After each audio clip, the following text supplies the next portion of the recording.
Marjorie remembers and reflects on years gone by, settled deep into her armchair with a sparkle in her eye.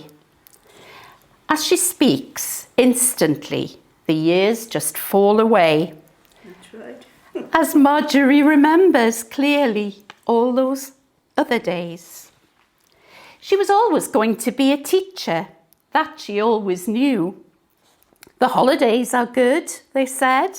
She took this as her cue. So she became a teacher, one destined to inspire. How could she know the future held a baptism of fire? Her placement at a nursery barely had begun when the first grey light that heralded the rising of the sun picked out in sharp relief a scene of utter devastation. The nursery destroyed in a massive conflagration. As dark smoke wreathed the ruins and hung heavy in the air, an acrid taste was in the mouths of those who stood and stared. But, standing in the ashes, Marjorie understood that from those smouldering embers there must emerge some good. It fluttered down unnoticed, one single phoenix feather, as all of the community rose up as one together. And Marjorie met the challenge with a strong determination to make the best she could out of a dire situation. Old furniture donated, she repurposed every day for climbing and for jumping and imaginative play. Marjorie would make the most wonderful of things that inspired imagination and the learning which that brings. Led always by that brilliant spark that burned on ever bright, she wouldn't follow practice that she knew just wasn't right.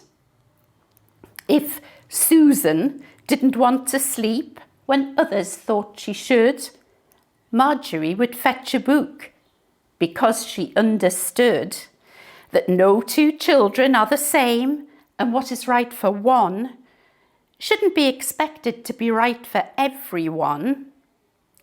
She went from Bensham to South Shields, from South Shields to Dundee.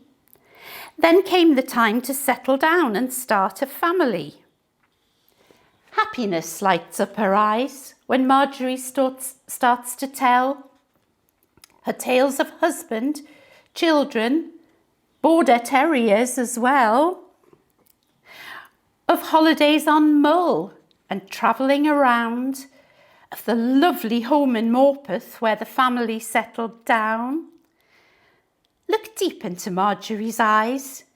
You'll see the woman still who faced all of life's challenges with an indomitable will. A very special teacher. Should you ask her, she will say that through those years of teaching, she learnt something new every day. That fire inside her still burns on. Its smouldering embers will suddenly flare up and blaze as Marjorie remembers. Yes, it's even seeing it and hearing it again. It's just like something new. It again. Marjorie, we've just heard this lovely poem, which is really your life story, isn't it? Yes. Yeah. What did you think when somebody suggested they would write a poem about you? Yes, most surprising. You know, what is going to be a very interest to people, just a natural thing that I did in my life. Tell us a bit about your life. Where were you born? South Shields. South Shields, yes. Yeah. And how much of your early years was spent in Shields? Yes, until I think during the war I went away with my grandmother to have some that area. you know, because of the air raids. But we went back to South Shields, and then I went to the high school there, and then I went to college at Sunderland, and that was the start of my teaching after being to college. And how many years were you a teacher? Not all that many, because I stopped after I had all my children. So probably be about 10, 15 years. And did you enjoy teaching? Yes, oh I did, yes. And what sort of age were the children that you were teaching? From about 3 years old to 5. And then they went to the infant school at 5. They were all young children.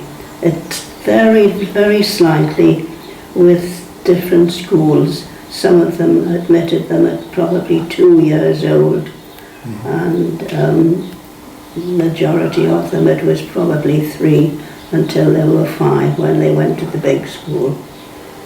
So it was the change in your own life, getting married and having children, that took you away from teaching?